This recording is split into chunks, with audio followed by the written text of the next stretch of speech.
Recently, Sumit Sarkar has passed away.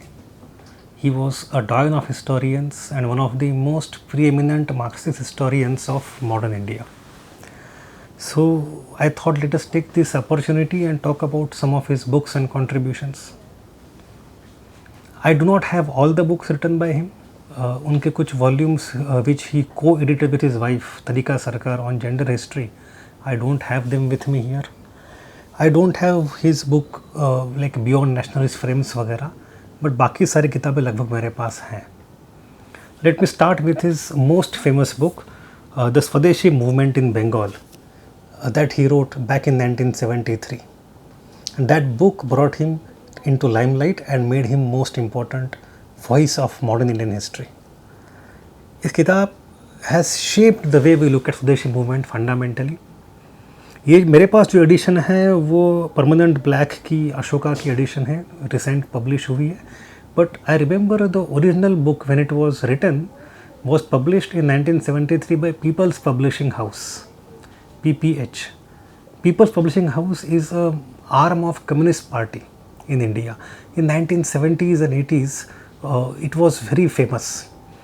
Soviet Russia के जितने literature बनते थे उसको लो कॉस्ट एडिशंस इंडिया में डिस्ट्रीब्यूशन का काम पीपल्स पब्लिशिंग हाउस करता था.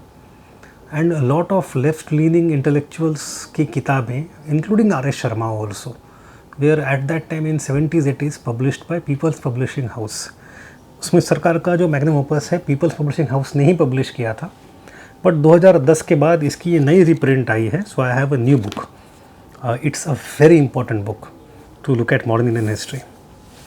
उसके लगभग 10 साल बाद in 1983 he wrote this book modern India 1885 to 1947, जो यूपीएससी की तैयारी करने वाला लगभग हर बंदा अभी तक कोविड के ज़माने तक पढ़ता था. This is extremely important contribution and you can see ये है एक किस्म से रेड बुक ही. जैसे माओ की होती थी रेड बुक, वैसे रेड बुक है. तो एक लेफ्टिस्ट मार्क्सिस्ट पर्सपेक्टिव है, बट इट्स एक्सट्रीमली इम्पोर्टेंट. उनकी राइटिंग स्टाइल थोड़ी सी डेंस है. मैंने read this book for the first time in 2011-12. I could not understand anything, क्या लिख रहे पता ही नहीं चल रहा था, बिकॉज हिज राइटिंग में एनालिसिस एंड फैक्ट्स हर सेंटेंस में साथ साथ चलते हैं. But as I read the book multiple times I could see the beauty of the writing and depth of the content. Despite me being not leftist at all, I started to fall in love with his writing style. इसमें उन्होंने एक और बड़ा चीज़ introduce किया था, वो था pressure from below. तो 1980s वॉज द डिकेड जब सबाल्टर्न मूवमेंट भी बन रही थी एंड स्मिथ सरकार was part of the movement. तो उसके जो इनिशियल फेज़ का जो स्पिरिट है pressure from below you can see very well ingrained in this book. Apart from that इस किताब में और भी कई सारी चीज़ें हैं. ओरिजिनली पब्लिश बाय मैकमिलन, उसके बाद नई एडिशन पियर्सन की भी आई थी. But when you see his recent writing he himself has claimed कि ये किताब ऑल दो फंडामेंटल है, ऑल दो ट्रॉटकीस्ट है, ऑल दो सब्स्टिट्यूशनिस्ट है, फिर भी ये किताब he himself considers is quite thoroughly dated. तो he wanted to revise this book.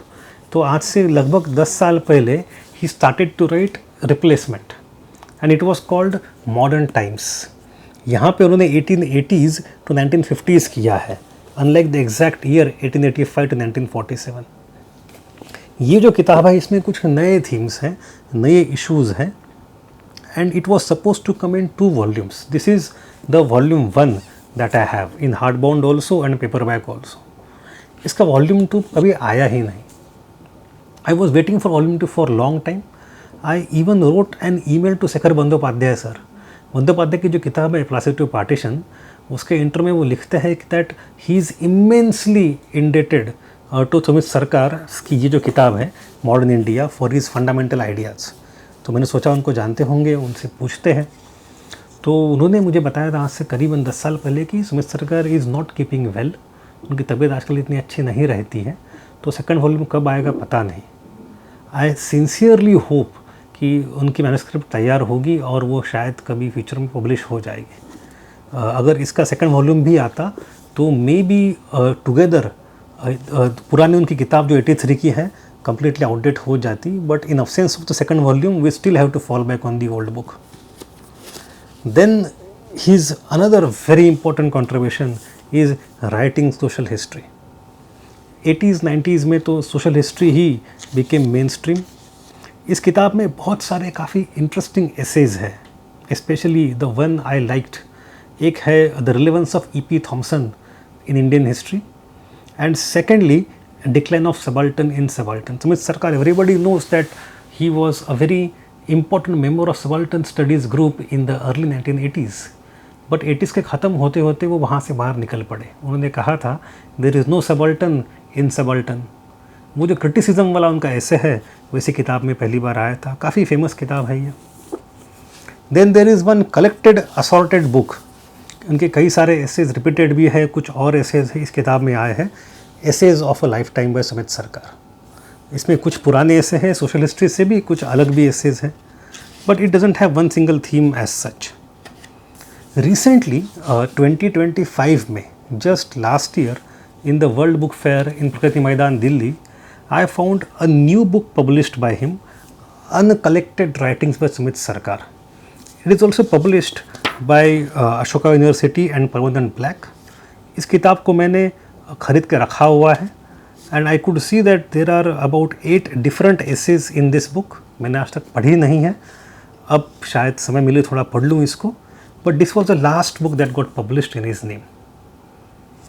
We will sincerely and thoroughly miss Sumit Sarkar. He was one of the great historians, great writers, and as you will see in many obituaries, one of the great teachers in Delhi University for a long time, and a dedicated Marxist and a very genuine human being.